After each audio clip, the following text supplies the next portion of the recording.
Hey guys, it's Brian from J&P Cycles, and welcome to part 2 of how to build a cafe racer. On this one, we're going to focus on power and performance. Now, if you haven't seen part 1, check out in the description where we're going to throw a link, and where on that video, we focused a lot on both the looks and feel of what a cafe racer is. To catch you back up on the speed and history of it, simply a cafe racer is a stripped down bike that's focused on performance and getting from point A to point B the quickest. Our guinea pig is going to be this 2003 Harley-Davidson Sportster. Now, we're focusing on power and performance with this video, and we're going to do that with adding a new exhaust and air cleaner, and then we're going to tune the carbs to compensate for that new air going in and going out. We're going to get started by throwing on an exhaust. So we have this Danmoto 2-in-1 exhaust, and there's 2 reasons why we chose it. It's a great value, so we're not going to break the bank on throwing in a high dollar exhaust. And part 2 is its style.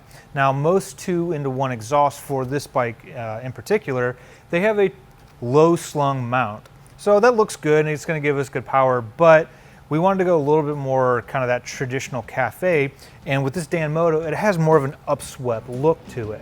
So we're going to get started and throw this on first.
Now that we have our exhaust installed, now we need to get some more air back into the motor because we're letting all this new air out.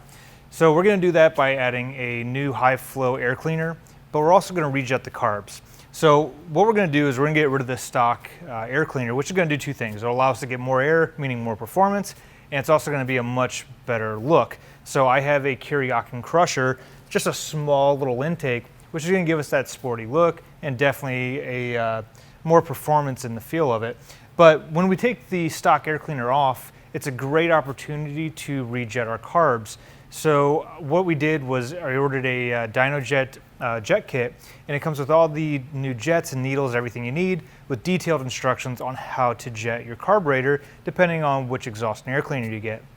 So the combination of the 3, a intake to allow more air in, a good high flow exhaust to allow more air out, and then a jet kit to tune your carbs to balance all the air and fuel out, is definitely going to get you the most power that you're able to get before you start getting into the motor. Now, to get started, let's remove this stock air cleaner.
Now that we have our carburetor remounted with our new jet kit installed, now all we need to do is throw on our new air cleaner. And again, for this choice, I use the Kuryakyn crusher. So it kind of has a small minimalist look. So instead of just a big air cleaner to kind of take up all the space, I really wanted a small, almost like Bell type air cleaner. And really it's depending on what's available for your Sportster. So really once we're all done, it's just going to be kind of this small little circle air cleaner here, kind of help keep everything pretty clean.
All right, now that we have everything installed with our exhaust, our intake, and our carbs are properly jetted, let's fire this thing up and let it idle. Make sure it idles smooth, give it a couple of revs. But before I get it out on the road, I am gonna do one last step on this build, and that's gonna be tires. So I wanna put some new shoes on this thing before I hit the road, because these are pretty old. But let's fire up this bike, let's hear the new exhaust to make sure everything's working and running properly.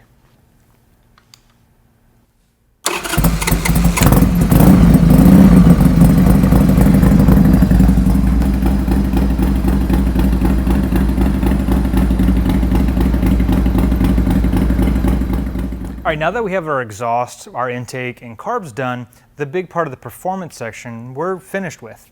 So really you could take performance a couple other ways once you get past this. It could be handling, which we already threw some progressive shocks on. It could be brakes, and we threw some really nice Russell brake lines up front because we needed a different length and a more malleable line.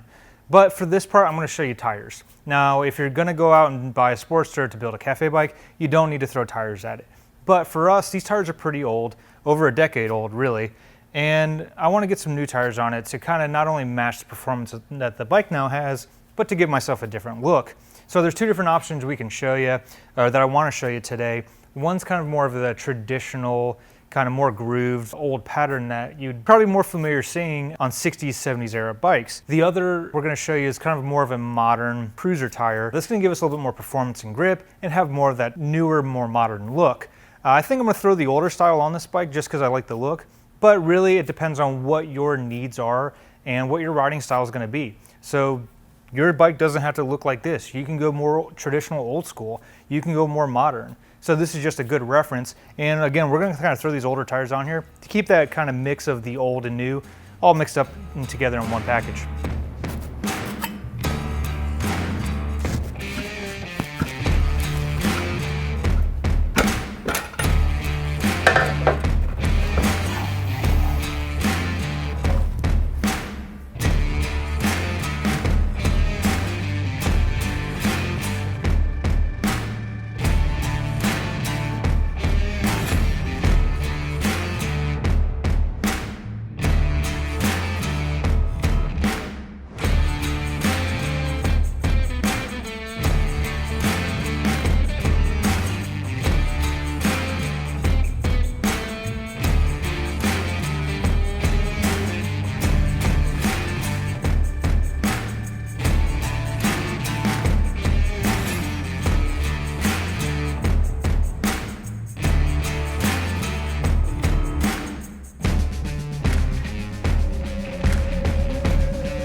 Now that wraps up part 2 of how to build a cafe racer. Now we did this by adding a new exhaust, air cleaner, rejetted the carbs, and then threw on some new tires. So we chose all of these parts, again, with purpose. We wanted to get the most bang for our buck. Went with that Danmoto 2-in-1 upswept exhaust. It went on very well, it fits nice, and it sounds good too. The only downside to it is I think the finish may not last that long, but that's to be expected because it's about half the price of some of the other big name exhaust manufacturers. The intake, this is that Kuryakyn Velociraptor intake, and I really chose this because that bell is very small and it cleans up that side of the motor and it just doesn't overwhelm that motor. There probably are other ones out there that make more power, but it looks good, you get a little sound coming through it, and it installed really easy. Kuryakyn throws all the hardware and all the instructions in there that you need to where anybody can do it. Probably the most intimidating part of this build is jetting the carbs if you're unfamiliar.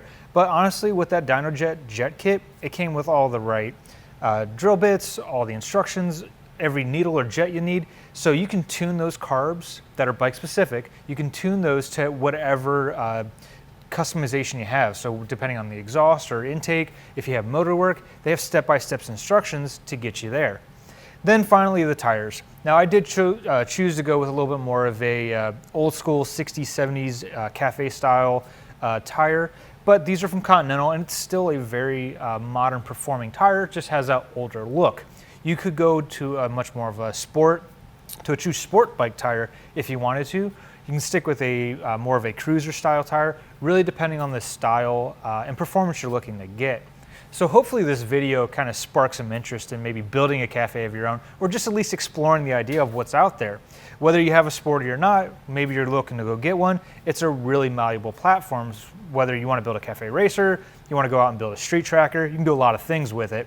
And this video kind of shows you that we did this on a budget. So I have a Sportster here that's lightly used for around 3,500 bucks. We threw about $2,000 worth of parts at it and completely changed this bike, and it's going to be way worth more than $6,000 to maybe even $7,000 on a secondary resale market. So this was a lot of fun. If you have any questions or comments, please throw it in the comment section here. Maybe you want to do something different. Let us know what that is. Again, this is just fun just to show you what can be done. If you have any builds or ideas of your own, throw them in the comment section as well. If you'd like to see more videos like this or product installs or product reviews, please follow us on social media and make sure you subscribe to us on YouTube. And together, we'll help you find what's next.